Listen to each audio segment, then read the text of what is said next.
शुभ बिहानी।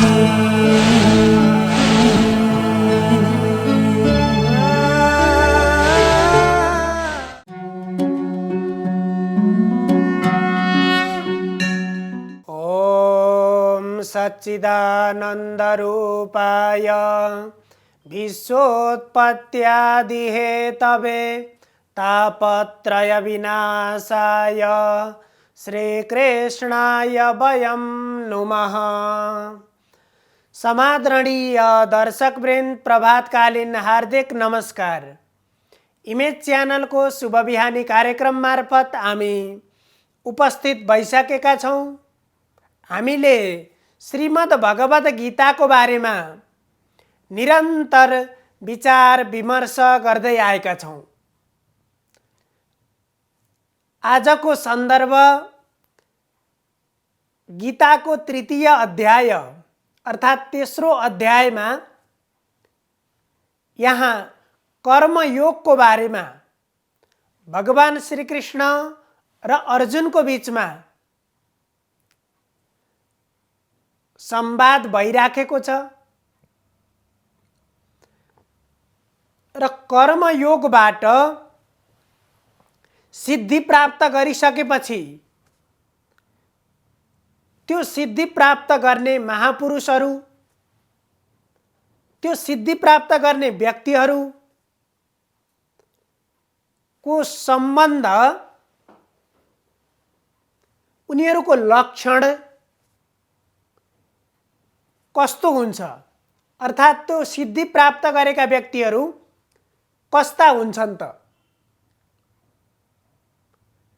हामीले पनि त्यो मार्गबाट साधना गरिसकेपछि, सिद्धि प्राप्त गरिसकेपछि हामी पनि कस्तो बन्न सक्छौं त? यहाँ जब सांसारिक पदार्थ, भौतिक पदार्थहरूप्रति आफ्नो सम्बन्धलाई पूर्णतया त्याग गरिसकेपछि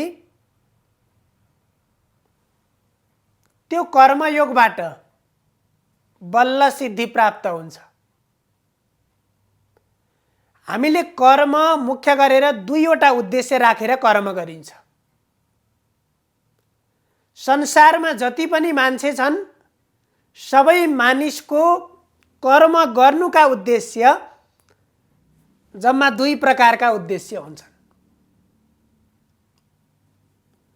अब हामीले यो मनन गर्न सक्छौं, आफै पनि विचार गर्न सक्छौं। एउटा कामना पूर्तिको लागि, कामना प्राप्तिको लागि, आफूले इच्छाएको कुरा प्राप्त गर्नको लागि एउटा कर्म गरिन्छ भने दोस्रो नम्बरमा कामनाको त्याग गर्नको लागि कर्म गर्ने गरिन्छ।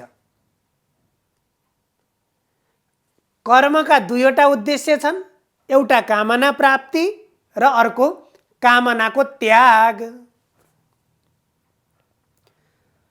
सामान्यतया हेर्दाखेरि यी दुई विपरीत ध्रुवतिर फर्किएका छन्। एउटा प्राप्ति छ, अर्को त्याग छ। एउटा आफूले चाहना राखेको छ, इच्छा राखेको छ र त्यो चाहना राखेको, इच्छाएको वस्तुलाई, व्यक्तिलाई, कुनै पनि चीज मलाई प्राप्त होस् भनेर कर्म गर्ने गरिन्छ भने अर्को कर्मको उद्देश्य हुन्छ त्यहाँ कुनै पनि कामना हुँदैन, कुनै पनि चीज प्राप्तिको उद्देश्य त्यहाँ हुँदैन। त्यहाँ केवल हुन्छ मेरो मनमा जन्मिएका, मेरो मनमा उत्पन्न भएका यी कामनाहरू कहिल्यै नसकिने कामना छन्, त्यसकारण म त्यो कामना रहित बनाऊ भन्नको निमित्त कर्म गरिन्छ। अब त्यसकारण यी दुईवटा कर्मलाई हामीले मनन गर्नुपर्छ र मैले के को निमित्त कर्म गर्दैछु त? यदि कामना प्राप्तिको निमित्त हामीले कर्म गर्यौं भने त्यो कर्मबाट हाम्रा कामनाहरू पूरा हुन्छन्, हामीले प्राप्त गर्न चाहेका चिजहरू प्राप्त गर्न सक्छौं, हाम्रा इच्छाहरू पूरा गर्न सक्छौं। तर ती इच्छाहरू कस्तो हुन्छ भने हाम्रा इच्छा कति छन्, इच्छा कहिले पनि सकिँदैनन्। एउटा साधारण व्यक्तिदेखि अर्को सम्पन्न व्यक्ति भनेको भौतिक सम्पत्तिले ती दुवैका इच्छा अनन्त हुन्छन्। अझ भनौं सम्पूर्ण मनुष्यको मनबाट उत्पन्न हुने ती इच्छाहरू अनन्त हुन्छन्। ती इच्छाहरूको मापन गर्न सकिँदैन। त्यसकारण ती कामनाहरू त कहिल्यै पनि पूरा हुँदैनन्। हामीलाई एउटा चीजको चाहना गर्छौं, आज त्यो चीज प्राप्त भयो, भोलि फेरि हामीलाई त्यो भन्दा बढीको चाहना हुन्छ, अथवा त्यस्तै अर्को कुनै वस्तुको चाहना हुन्छ, फेरि त्यो प्राप्त गरेपछि अर्को चाहना हुन्छ। गर्दाखेरि हामी कुनै पनि बेला हामी तृप्त कति बेला बन्ने त? मलाई सबै चिजले भयो, म भरिपूर्ण भए भनेर हामी सन्तोष कति बेला बन्ने त? अब जबसम्म त्यो कामनाबाट हामी मुक्त बनिदैन त्यति बेलासम्म मनमा सन्तोष हुँदैन। जबसम्म मनमा सन्तोष हुँदैन, सन्तोषः परमं सुखम, अब त्यही सन्तोष नै सबभन्दा ठुलो सुख हो। त्यसो भएर त्यो कर्मको बाटोबाट कामना प्राप्ति हुन्छ भने अर्को कामनाको त्यागको निमित्त जुन कर्म गरिन्छ त्यो कर्मबाट सिद्धि प्राप्त हुन्छ। त्यसरी प्राप्त भएको सिद्धिबाट तत्पश्चात कर्मको आवश्यकता हुँदैन। अर्थात् ती सांसारिक पदार्थ प्रतिको हाम्रो सम्बन्ध पनि अलग हुन्छ। त्यही कुरा यहाँ भगवान श्रीकृष्णले अर्जुनलाई भन्नुहुन्छ, नैव तस्य कृतेनार्थो नाकृतेनेह कश्चन न चास्य सर्वभूतेषु कश्चिदर्थव्यपाश्रयः। असाध्यै सुन्दर ढङ्गले यहाँ भगवानले व्यक्त गर्नुहुन्छ। अब त्यसरी जसले कामना त्यागको निमित्त कर्म गरेको छ भने त्यसरी सिद्धि प्राप्त भइसकेपछि के हुन्छ? मनमा कुनै पनि किसिमको कामना हुँदैन। ऊ आफैमा तृप्त बनेको हुन्छ। त्यस्तो भइसकेपछि त्यो व्यक्ति अर्थात् कर्मयोगबाट सिद्धि प्राप्त गरेको व्यक्ति, अब त्यो व्यक्तिलाई नैव तस्य कृतेनार्थो, कुनै कर्म गरेर पनि त्यो कर्मको प्रयोजन छैन। किन? कर्मका दुईवटा उद्देश्य हुन्छन्। एउटा कामना प्राप्ति, प्राप्तिको उलाई चाहना नै छैन। अब अर्को कामनाबाट कामनाको त्याग भनेको कामनाको पूर्ण रूपले त्याग गरिसकेको छ भने त्यो व्यक्तिलाई कर्म गरेर त्यो कर्मको कुनै प्रयोजन छैन। अगाडि भनियो नि कस्ता त्यो कर्मयोगबाट सिद्धि प्राप्त गरेका व्यक्तिका निमित्त कर्मको आवश्यकता छैन भनिसकेपछि न तस्य नैव तस्य कृतेनार्थो, त्यसको निमित्त कर्म गरेर कुनै प्रयोजन छैन। र अर्को नाकृते नेह कश्चन, उसले कर्म नगरेर पनि केही हुँदैन, किनभने लक्ष्य प्राप्त भइसकेपछि, आफूले प्राप्त गर्न चाहेको चिज प्राप्त भइसकेपछि त्यसपछि कर्मको आवश्यकता हुँदैन। र त्यो सिद्धि प्राप्त गरेको व्यक्तिलाई कर्म गर्नु र नगर्नुको कुनै अर्थ हुँदैन, कुनै प्रयोजन हुँदैन। यहाँ त्यही भन्नुहुन्छ भगवानले, न चास्य सर्वभूतेषु कश्चिदर्थ व्यपाश्रयः। अब त्यो व्यक्तिको सर्वभूतेषु, सम्पूर्ण प्राणीहरूमा, अब त्यो त्यहाँबाट कामना त्याग गरेको व्यक्तिको निमित्त उसको भावना पनि के हुन्छ? वसुधैव कुटुम्बकम,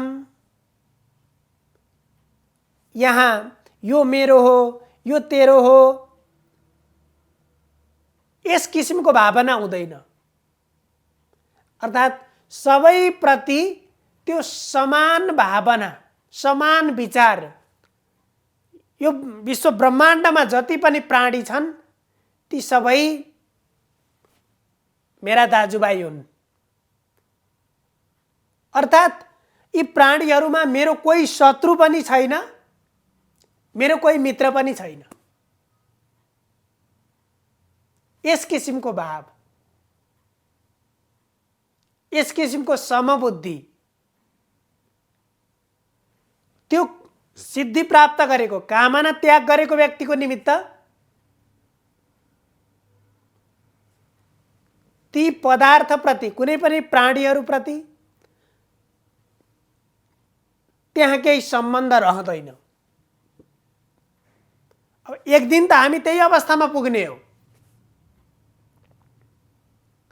किनभने अहिले हामीले जुन कसैसँग हामीले नजिकको सम्बन्ध बनाउँछौँ,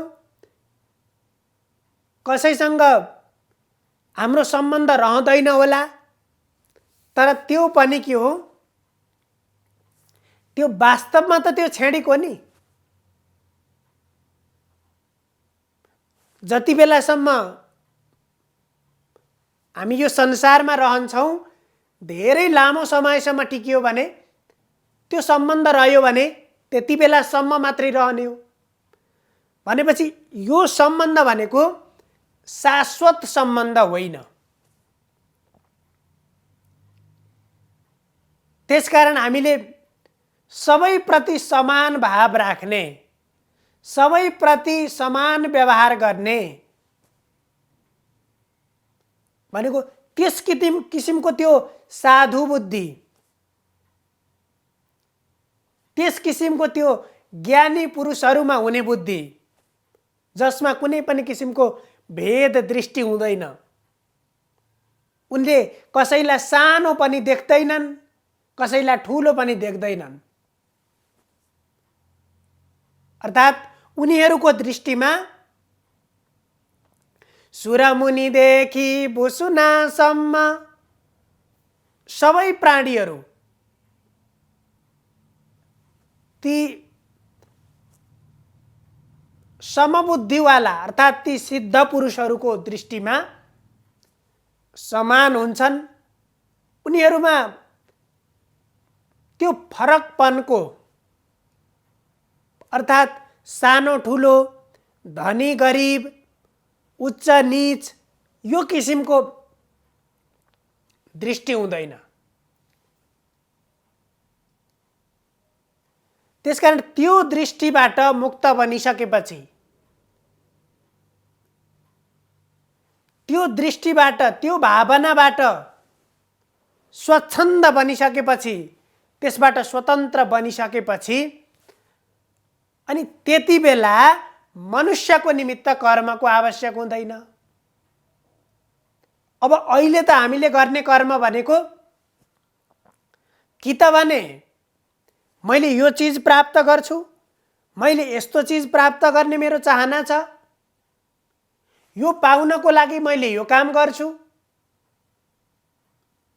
एउटा यो भावनाले हामी कर्ममा प्रेरित बन्छौँ। अर्को दोस्रो नम्बरमा मेरो मनमा कुनै पनि किसिमका यी कामनाले मलाई नसताउन्, म यी कामनाबाट मुक्त भएर म वास्तविक जीवनको एउटा यात्रामा म जान चाहन्छु भन्ने किसिमको जब त्यो आत्मबोध गरिसकेपछि त्यो मार्गबाट हामी त्यो प्राप्तिको निमित्त अर्थात् कामनाको त्यागको निमित्त कर्म गर्ने गरिन्छ। र जसले त्यो कामना त्याग गरेर सिद्धि प्राप्त गरेका हुन्छन् त्यस्ता पुरुषहरूको निमित्त पनि कर्मको आवश्यकता हुँदैन। सर्वे भवन्तु सुखिनः, सर्वे सन्तु निरामया, सर्वे भद्राणि पश्यन्तु, मा कश्चित् दुःखभाग् भवेत्। हजुरहरूको दिन शुभ होस्। धन्यवाद।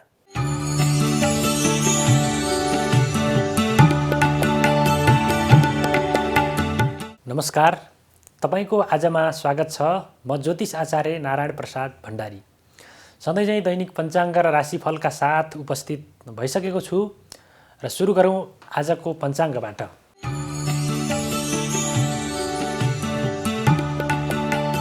आज मिति 2078 साल माघ 11 गते मङ्गलबार, इस्वी सम्वत 2022 जनवरी 25 तारिक, नेपाल सम्वत 1142, राक्षस नामक संवत्सर, सूर्य उत्तरायण, शिशिर ऋतु, माघ कृष्ण पक्ष अष्टमी तिथि, चित्रा नक्षत्र बिहान 8:21 त्यसपछि स्वाति नक्षत्र सुरु हुनेछ। धृति योग बिहान 7:10 रहनेछ, त्यसपछि शूल योग सुरु हुनेछ। बालव करण आनन्दादि योगमा ध्वान्छ योग रहेको छ। आज चन्द्रमा तुला राशिमा भ्रमण गर्नेछन्। आज दिउँसो 3 बजेदेखि 4:30 बजेसम्म राहुकाल रहने भएकाले त्यस अवधिमा सम्भव भएसम्म कुनै पनि शुभ कार्यको थालनी नगर्नुहोला। आज भौमाष्टमी व्रत र गोरखकाली पूजा गर्ने दिन पनि रहेको छ। त्यसैगरी रुद्री पूजा, होम र विवाहको लागि आज शुभ मुहुर्त रहेको छ। काठमाडौँमा सूर्योदय बिहान 6:56 हुनेछ भने सूर्यास्त साँझ 5:37 हुनेछ। अब लागौँ 12वटा राशिहरूमा ग्रहहरूको प्रभाव आजको दिनमा के कस्तो रहेको छ भन्नेतर्फ। मेष राशि हुनेहरूका लागि आजको दिन अनुकूल रहेको देखिन्छ। विशेष गरी आजको दिनमा पारिवारिक सम्बन्धहरू बिग्रेको अवस्था छ भने आजको दिनमा सुधार भएर जाने देखिन्छ भने दाम्पत्य जीवन अथवा जीवनसाथीसँगको सल्लाहमा गरिएको कामले महत्त्वपूर्ण रूपमा उपलब्धिहरू हासिल गर्न सक्नेछ, सफलताहरू प्राप्त गर्न सक्ने देखिन्छ। त्यसैगरी आजको दिनमा बौद्धिक तथा सृजनशील कार्यहरूबाट आय आर्जन गर्न सकिने र आम्दानीका विभिन्न स्रोतहरू फेला पर्ने सम्भावना रहेको छ। नयाँ लगानीको अवसर प्राप्त हुन सक्नेछ भने कार्यक्षेत्रका कुरा गर्ने हो भने आजको दिनमा नयाँ जिम्मेवारी प्राप्त गर्ने सम्भावना पनि रहेको छ। आजको दिनलाई सदुपयोग गरेर अगाडि बढ्नुहोला। वृष राशि हुनेहरूका लागि आजको दिन केही चुनौतीपूर्ण रहेको देखिन्छ। विशेष गरी शत्रु पक्षको क्रियाकलापले गर्दा आफ्ना कार्यहरूमा असफलताहरू प्राप्त हुन सक्नेछन्। शत्रुहरूले केही दुःख दिन सक्नेछन्, उनीहरूलाई पन्छाएर अगाडि बढ्नुहोला।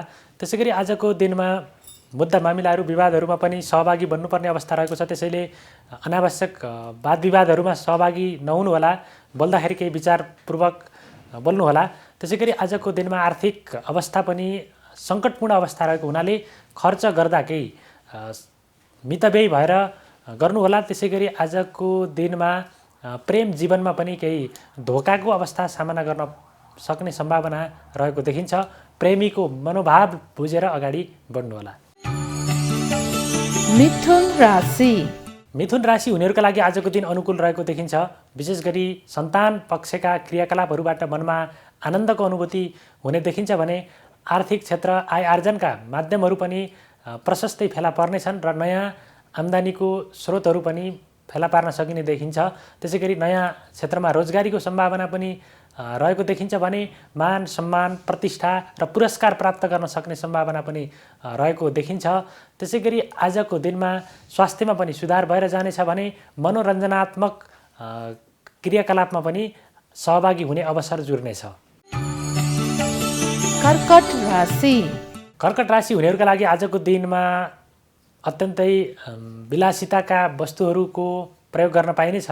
त्यसै गरी आजको दिनमा भूमि भवन वाहन लगायत जग्गा सम्बन्धी कारोबारहरूबाट विशेष रूपमा मुनाफा प्राप्त गर्न सकिने देखिन्छ भने पारिवारिक सम्बन्धमा पनि थप सुधार भएर जानेछ। आत्मीय बन्नेछ पारिवारिक जीवन, दाम्पत्य जीवन पनि अत्यन्तै सुमधुर बन्नेछ।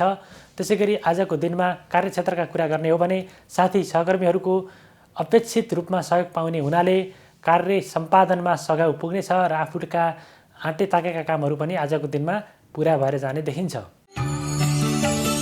सिंह राशि सिंह राशि हुनेहरूका लागि आजको दिन केही चुनौतीपूर्ण रहेको देखिन्छ। विशेष गरी आजको दिनमा मनमा केही नकारात्मक विचारहरू उत्पन्न हुन सक्छन्। मनलाई विचलित नबनाइकन अगाडि बढ्नुहोला।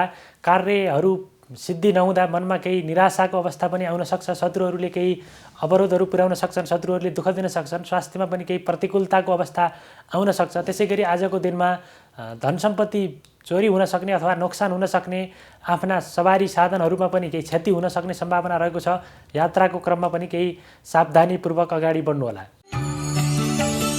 कन्या राशि कन्या राशि हुनेहरूका लागि आजको दिन प्रतिकूल रहेको देखिन्छ। तपाईँले गर्दै नगरेका कामहरूबाट पनि आरोपित हुनुपर्ने अथवा अपजस बेहोर्नुपर्ने अवस्था रहेको छ। धेरै कार्यहरू गरे पनि त्यसको जसहरू प्राप्त गर्न नसकिने अथवा त्यसबाट नतिजाहरू प्राप्त गर्न नसकिने सम्भावना रहेको देखिन्छ। त्यसै गरी आत्मीयजनहरूबाटै धोकाको सामना गर्नुपर्ने अवस्था हुनसक्छ। त्यसै गरी आजको दिनमा प्रेम जीवन पनि केही प्रतिकूल रहेको देखिन्छ भने दाम्पत्य जीवनमाबाट भने आजको दिनमा केही सुखद अनुभव गर्न सकिने सम्भावना रहेको देखिन्छ। तुला राशि तुला राशि हुनेहरूका लागि आजको दिन अनुकूल रहेको देखिन्छ। विशेष गरी साझेदारीबाट गरिएका कार्यकलापहरूबाट आजको दिनमा विशेष रूपमा आर्थिक प्रतिफल प्राप्त गर्न सकिने देखिन्छ भने मान सम्मान प्राप्त गर्न सकिने, समाजमा आफ्नो प्रतिष्ठा, आफ्नो अस्तित्वलाई थप मजबुत बनाउन सकिने सम्भावना पनि रहेको देखिन्छ।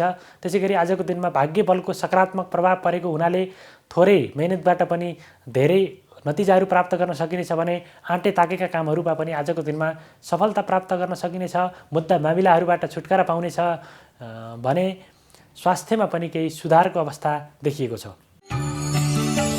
वृश्चिक राशि वृश्चिक राशि हुनेहरूका लागि आजको दिन केही प्रतिकूल रहेको देखिन्छ। विशेष गरी मुद्दा मामिला बहसहरू, बेकारका झैझगडाहरूमा पनि सामेल हुनुपर्ने अवस्था रहेको देखिन्छ। त्यसै गरी फजुल खर्चमा वृद्धि हुनेछ र शत्रुहरूबाट पनि केही प्रताडित हुनुपर्ने, केही दुःखको अवस्था बेहोर्नुपर्ने शत्रुहरूको कारणले गर्दाखेरि। त्यसै गरी राज्य पक्षबाट पनि केही मुद्दा मामिलाहरूको सामना गर्नुपर्ने, कानुनी रूपमा केही कडी-कडाउको शिकार भइने सम्भावना रहेको देखिन्छ। त्यसकारण आजको दिनमा अत्यन्तै धैर्यतापूर्वक, अत्यन्तै विचारपूर्वक अगाडि बढ्नुहोला। धनु राशि धनु राशि हुनेहरूका लागि आजको दिन अनुकूल रहेको देखिन्छ। आम्दानीका प्रशस्त माध्यमहरू फेला पर्नेछन् भने नयाँ क्षेत्रमा लगानी गर्ने सम्भावना पनि रहेको देखिन्छ। नयाँ रोजगारीको सम्भावना पनि रहेको छ यदि तपाईँ रोजगारीको खोजीमा हुनुहुन्छ भने। त्यसै गरी आजको दिनमा रमाइलो कार्यक्रममा सहभागी हुन सकिने सम्भावना रहेको छ। धार्मिक सांस्कृतिक क्रियाकलापमा सहभागी हुनाले मनमा अत्यन्तै आनन्दको अनुभूति हुनेछ भने सेवामूलक क्षेत्रहरूबाट पनि समाजमा आफ्नो प्रतिष्ठालाई स्थापित गर्न सकिने सम्भावना रहेको देखिन्छ। मकर राशि मकर राशि हुनेहरूका लागि आजको दिन केही चुनौतीपूर्ण रहेको देखिन्छ। विशेष गरी सरकारी पक्षबाट केही कडी-कडाउको शिकार हुन सकिने सम्भावना रहेको छ। केही विवादमा अल्झिनुपर्ने, मुछिनुपर्ने सम्भावना पनि रहेको हुनाले कुनै पनि काम अथवा महत्त्वपूर्ण कार्यहरू गर्दाखेरि नीति नियमको पाटो, कानुनी पाटोलाई पनि राम्रोसँग बुझेर अगाडि बढ्नुहोला। त्यसै गरी आजको दिनमा शत्रुहरूले पनि बढी नै दुःख दिनेछन्। तपाईँका कमजोरीहरू ढुकेर बसेका देखिन्छन् शत्रुहरू पनि। त्यसै गरी तपाईँका गोपनीय कुराहरू तपाईँका आफ्नै व्यक्तिहरूले खुलासा गरिदिनाले तपाईँको कार्यहरूमा केही अवरोध, बाधा व्यवधान, उल्झनहरू देखा पर्ने सम्भावना पनि रहेको देखिन्छ। कुम्भ राशि कुम्भ राशि हुनेहरूका लागि आजको दिन अनुकूल रहेको देखिन्छ। विशेष गरी आजको दिनमा लामो समयदेखि अड्किएका कामहरू पुरा हुने सम्भावना रहेको छ। भाग्यबलको सकारात्मक प्रभाव बढेको हुनाले काम गर्ने क्षमता, कार्य उत्साहमा पनि वृद्धि हुनेछ। आफूले गरेका कामहरूले प्रशंसा अथवा तारिफ पाउनेछन्। मान सम्मान, पुरस्कार प्राप्त गर्न सकिने सम्भावना रहेको देखिन्छ भने तर्क शक्ति र बौद्धिक क्षमतामा पनि वृद्धि हुनेछ र अर्को व्यक्तिलाई, दोस्रो व्यक्तिलाई तपाईँको बोलीको कारणले गर्दाखेरि सहजै प्रभावमा पार्न सकिने र उसको मन जित्न सकिने सम्भावना पनि आजको दिनमा रहेको छ। मीन राशि। मीन राशि हुनेहरूका लागि आजको दिनमा चिट्ठा तथा आकस्मिक रूपमा धन लाभ प्राप्त गर्न सकिने सम्भावना रहेको देखिन्छ। बोलीको सकारात्मक प्रभाव बढ्ने देखिन्छ भने बिग्रिएका सम्बन्धहरू पनि आजको दिनमा केही सुधार भएर जानेछन्। दाम्पत्य जीवन र प्रेम जीवन पनि आजको दिनमा अत्यन्तै सुखद रहनेछ। त्यसै गरी आजको दिनमा स्वास्थ्य अवस्थामा पनि सुधार भएर जानेछ। आय आर्जनका विभिन्न माध्यमहरू फेला पर्नेछन्। रोजगारीको नयाँ अवसरहरू पनि प्राप्त हुनेछ भने नयाँ लगानीका क्षेत्रहरू पनि आजको दिनमा प्राप्त हुने अवसरहरू प्राप्त हुने सम्भावना रहेको देखिन्छ। यो त थियो तपाईँको आज अन्तर्गत रहेर हामीले 12वटा राशिहरूमा ग्रहहरूको प्रभाव के कस्तो रहेको छ भन्ने बारेमा संक्षिप्त रूपमा जानकारी प्रस्तुत गऱ्यौँ।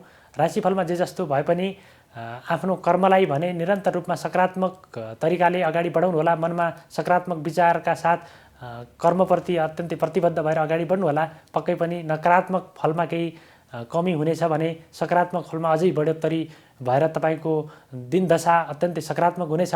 र यति भन्दै तपाईँहरूको सबैको दिन मङ्गलमय रहोस्। म पनि बिदा हुन्छु। नमस्कार।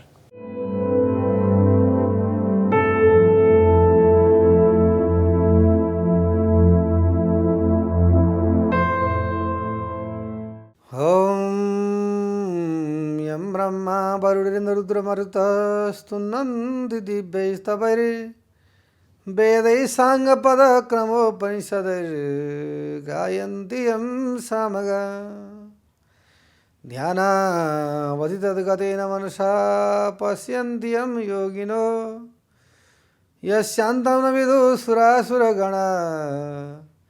देवाय तस्मै नमः। नमस्कार, यहाँलाई स्वागत छ ज्योतिषी विधामा। आदरणीय सज्जन भक्तवृन्द, आजको विषय प्रसङ्ग लिएर उपस्थित भएको छु। म ज्योतिष पण्डित विदुर लोचन न्यौपाने। आज यो ज्योतिष शास्त्र अनुसारमा जब ग्रह, नक्षत्र, योग, कर्ण, लग्नद्वारा मनुष्यहरूको कसरी वर्णन गर्न सकिन्छ र मनुष्य कस्तो उसको चाहिँ नि स्वभाव, प्रक्रियाहरू र वर्ण उसको छ भन्ने विषयमा हामी छलफल गर्न गइरहेका छौँ। जसरी व्यक्ति यदि जन्मदाखेरि शनिको पालोमा जन्मभयो, मानिलिनुहोस् त्यो व्यक्ति रक्तवर्ण, रातो होइन, कृष्ण वर्ण, कालो होइन, गहुँ गोरो भन्नुपर्छ, त्यस्तो प्रकारको हुन्छ। बृहस्पतिमा जन्म भयो, सिद्धामा जन्म भयो, दान्यमा जन्म भयो भनेदेखि त्यो जातक चाहिँ नि लक्षिणको हुन्छ। एयो भावी मूलको नि भीम प्रसाद, भीमबहादुर, भीमलोचन, भीम शर्मा, भीम रावल यानि केही छ भनेदेखि त्यो चाहिँ नि पराक्रमी, धनमूल परेको हुन्छ, शुभ राम्रो हुन्छ। र ज्योतिष शास्त्रमा मूल, मगा, अश्लेषा, ज्येष्ठा, माङ्गलिक, कालसर्पयोग, पितृदोषहरू, यी अनेक प्रकारका चाहिँ नि दोषहरू छन्। गुरु चाण्डाल योगहरू छन्। यस्तो परेको छैन भनेदेखि व्यक्ति सुखी, शान्ति र समृद्धितर्फमा यो व्यक्ति जाँदछ। अब जातकले लिएर आउनुभयो, चिना देखाउनु भयो। आज हामी वर्णन गरौँ यो चिना कसको हो, यो चिना चाहिँ छोराको हो कि छोरीको हो भनेर चाहिँ यदि गणना गर्दाखेरि हामीले राहु र केतुलाई जोड्नु पर्दछ। अनि त्यसमा एउटा सूत्र हुन्छ, त्यो सूत्र अनुसारले हामीले चाहिँ नि अनि तिनले भाग दिनु पर्दछ। अनि भाग दिएपछि 0 छ 1 छ बिजोडी सङ्ख्या छ भने छोरीको, सम सङ्ख्या छ भने छोराको। यतिसम्म पनि ज्योतिषशास्त्रमा देखिन्छ कि जो व्यक्ति बितिसक्यो, यो धराधाममा छैन, व्यक्तिहरूले ज्योतिष कतिको जान्दछ त, गरी खान बसेकै हो कि ठग्नै बसेको हो कि सेवा गर्न बसेको हो कि, सेवा कसलाई गर्छ यो समयमा। एउटा छोरो पढाउनलाई भिटा बेच्नुपर्छ, एमडी गराउनलाई, खाइ नखाई बाउले टिचरको जागिर खाएर कृषि कर्म गरेर एउटा जग्गा जोडे हुन्छ, अनि त्यो जग्गा करोडौँमा बेचेर अनि छोरालाई चाहिँ नि एमडी गराउँछ। अनि त्यो उसको छोराले 5 रुपियाँको सिटामल दिनु पर्यो भने 400 को टिकट काटेर 1000 रुपियाँको टिकट काटेर मात्रै सिटामल दिन्छ। यो संसार हो, नियम हो, यो संसारमा चल्नुपर्छ। आफ्नी आमाले आफ्नो सन्तानलाई तनपान गर्न दिँदैनन्, किन? त्यसमा पनि एउटा रहस्य छ। सक्छन् बच्चालाई थामथुम पार्छिन्, खेलौना दिन्छन्, खानेकुरा दिन्छन्, चुप पर्खी भन्छन्, अनि केही नलागिसकेपछि अनि धेरै बच्चा रोयो भने तनपान गराउँछन्। त्यस कारणले यो कलिकालमा सित्तै निशुल्क सेवा सहयोग गर्न गाह्रो छ। हर चिज क्रय किन्नु पर्छ, पानी खाऊ, लौ सङ्ख्या गर, जे गरे पनि के छ त भन्दाखेरि पैसा बिना हुँदैन। त्यस कारणले समय परिवेशलाई मान्छेले जानेर सेवाको मेवा पाउने फल दिन जान्नुपर्छ। र व्यक्ति कतिको गहिराईमा छ भनेर परीक्षा लिनका लागि जातिकाहरू चिना बोकेर गुरुदेव मेरो छोराले विदेशमा दुःख पायो, चिना हेर्दिनु पर्यो। अब गुरु जान्ने भए त उहाँले सम्पूर्ण ग्रह दशाहरू हेर्नुहुन्छ, नजान्ने भए त अब राम्रो हुन्छ। अब यो चाहिँ एउटा रत्न धारण गर्नुहोस्, यो एउटा पूजा लगाइदिनुहोस्, 6 महिनापछि छोराको काम चट्टै बन्छ। लेखिदिनु भयो गुरुले 2 त 5 10 हजारको काम, छोरो मरिसकेको छ। अब माता पिता रुन लागे, किन रुनुहुन्छ तपाईँहरू, काम बनिहाल्छ नि भन्दा होइन गुरुदेव हाम्रो छोरो त बितिसक्यो। ओहो के भएछ, ग्रह यो अलिकति कसरी यस्तो हुन भयो, कुन दृष्टिकोण परेछ, अब यो चाहिँ के भएर यो त्यो बित्नु त नपर्ने हो। अब ज्योतिष बराबर हुन थाले। यानि कुण्डली विशेष गरेर हेर्दाखेरि कुण्डली राम्रो छ। कुण्डली हेर्दाखेरि सर्वप्रथम हेर्दाखेरि आयु क्षेत्रमा हेर्नु पर्दछ। अष्टम भावको स्थान कुन स्थानमा, कुन दिशा विदिशामा कता हेरिरहेको छ, त्यो कुरा पहिला चाहिँ नि जान्नु पर्दछ। अकाल मृत्यु छ कि, लडेर मृत्यु हुन्छ कि, बाघजन्यले खाएर मृत्यु हुन्छ कि, अग्नि भय छ कि, एक्सिडेन्ट पर्ने छ कि, न बच्चामा पो मरिसक्यो कि, त्यो कुराको ज्ञान भएर अनि आयु निर्धारण गरिसकेपछि मात्रै अनि जातकको स्तनह शरीर भावमा लानु पर्यो। अनि त्यो शरीर भावमा जब लैसकिसकेपछि अनि उसको चाहिँ नि धन भावलाई हेर्नु पर्यो, श्री बन्धु भाव हेर्नु पर्यो, मातृभाव हेर्नु पर्यो, उसको विद्या सन्तान भावलाई हेर्नु पर्यो। अनि शत्रु भावमा कुन ग्रह बसेको छ, सप्तम भावमा पत्नीको ग्रह हेर्नु पर्यो, श्रीमती यानि सुवासनी।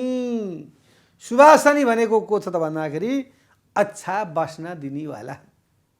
स्वास्नी बास्न आउँछ त आउँदिन्न, स्वास्नी त आउँदिन्न बास्न। यानि भन्न खोजेको राम्रो कर्म गर्नेवाला, ये सुवासनी भनेको राम्रो कर्मद्वारा चाहिँ नि सबैलाई चाहिँ नि राम्रो सङ्केत फैलाइदिनेवाला। छोरी जन्मिन्, कुलमा लक्ष्मी पैदा भयो भने कति खुसी, बाबुको कुल पनि उज्यालो बनाइदिन्, पतिको कुल पनि उज्यालो बनाइदिन्। त्यस्ती सुवासनी श्रीमती अच्छामती भएकी। सातम भावको मालिक कहाँ गएर बसेको छ र सातम भावलाई प्रथम भावले डाइरेक्ट यानि सर्लक्क देख्दछ। केले देखेको छ? लग्नाधिपति कहाँ गएर बसेको छ? अष्टमेश गएर यदि लग्नमा बसेको छ, अष्टमेश यदि गएर एकादश भावमा बसेको छ, अष्टमेश यदि गएर व्यय स्थानमा बसेको छ, त्यसको फल कस्तो मिल्दछ त्यो कुरा जान्नु पर्यो। र जातक सत्व रज तम तीन प्रकारको गुणमा कस्तो गुणको जातक छ त्यो कुरा बुझ्नु पर्यो। जातक जातिकाले के कुरा चाहेका छन्? जातक वृद्ध अवस्थाका छन् कि जातक जातिका युवा अवस्थाका छन् कि जातक जातिका सन्तान च्यापेर आएका छन् कि त्यो अनुसारको भाव पनि बुझ्नु पर्यो। र धर्म कर्म स्थानमा कुन ग्रहको गतिलाई त्यहाँ दृष्टिगोचर गरिरहेको छ त्यो आस्तिक मान्छे हो कि होइन, सात्विक हो कि तामसिक हो कि उग्र स्वभावको व्यक्ति हो कि त्यो कुरा पनि जान्नु पर्यो। र सत्व रज तम तीन प्रकारका गुणमा व्यक्तिलाई निराकरण गरेर अनि हामी दशम स्थानमा जानुपर्छ। दशम स्थान पितृस्थान कर्मस्थान हो। दशम स्थानका ग्रहको गतिमा यदि दशम स्थानमा चन्द्रमा बस्नुभयो, साथमा बृहस्पति बस्नुभयो, गजकेश्वर योग पर्यो, राजग्रह पर्यो, जातक नेत्री बन्छ कि नेता बन्छ कि विद्वान बन्छ कि विदेश जान्छ कि त्यो कुराको ज्ञान हुनु पर्यो। र आय भावमा कुन कुन ग्रह बसेका छन्, कस्तो कमाउन सक्छ त्यो कुरा हेर्नु पर्यो। खर्च भावमा व्यय स्थानमा 12औं घरमा कुन ग्रह बसेका छन् र कुन ग्रहको गोचरले यसलाई दृष्टि पारेको छ त्यो कुरा हेर्नु पर्यो। अनि त्यो सम्पूर्ण कुरा हेरिसकेपछि मात्रै अनि त्यसको चाहिँ नि फलित गर्नुपर्छ। र यदि त्यो फलित राम्रो भएन भनेदेखि र ती ग्रहको गोचर बुझ्न सकेन भने फलित राम्रो हुँदैन। एउटा चाहिँ नि कस्तो भन्दाखेरि मान्छेको सिद्धि पनि हुन्छ कसैले टक्क चिन्ह लिएर बसेपछि चिन्ह हेर्न थालेपछि तपाईँको यस्तो भएछ यस्तो भएछ यस्तो भएछ यस्तो भएछ यस्तो भएछ टक्कै भन्ने। कसैले इन्द्रजाल पढेका हुन्छन्, कोही मातापिता हुन्छन्, कोही चेहराबाटै बताइदिने हुन्छन्। टक्क चेहरा हेर्ने बित्तिकै ललाट भनेको निधार हेर्ने बित्तिकै तपाईँको त यदि दाजुभाइ यति रहेछन्, यस्तो विवाह गर्नुभएको छ, यति पढ्नु भएको छ, विदेश जानुभएको, जग्गा किन्नुभएको, त्यो जग्गामा राम्रो भएन चाहिँ तपाईँको पढाइमा पनि तपाईँको त्यति प्रगति भएन, सबै कुरा सरर बताइदिन्छ। त्यो पनि के त भन्दाखेरि साधना, मान्छेले चाहिँ नि साधना गरेका हुन्छन्। त्यो साधनाद्वारा तिनीहरूको कार्य सिद्धि हुन्छ। सिद्धि भइसकेपछि मुखमा गएर सरस्वती माता निवास गर्नुहुन्छ। अनि सरस्वती माता नै गएर मुखमा निवास गरिसकेपछि के हुन्छ? मकम करोति वाचालम पंगुम लंघयते गिरिम यद कृपातमं वन्दे परमानंद माधवम। हेरी बक्सो त गौरी शंकर का पुत्र ज्ञान विज्ञानका घर विघ्नहर्त गणाधीश तिमीलाई प्रणाम छ। हुन्छ लाटो महाबाठो लङ्गडो नाच पर्वत तिम्रो आशिष मिले नाथ छैन केही असम्भव। त्यही संस्कृतको नेपालीमा यो उल्था। भगवान माता रानीको कृपा भयो भने, सरस्वती माताको कृपा भयो भने लाटो पनि के हुन्छ? बोल्न थाल्छ। लङ्गडो पनि पर्वतमा जान थाल्छ। त्यस कारणले हामीले पनि यो ज्योतिष शास्त्रमा फलित गर्दाखेरि सम्पूर्ण वस्तुस्थितिलाई ज्ञान गरेर मात्रै गर्नुपर्दछ, नत्र ज्योतिष शास्त्र फेल हुन सक्छ भन्दै आजको विषय प्रसङ्गबाट बिदा चाहन्छु। हस्त नमस्कार। शुभ बिहानी।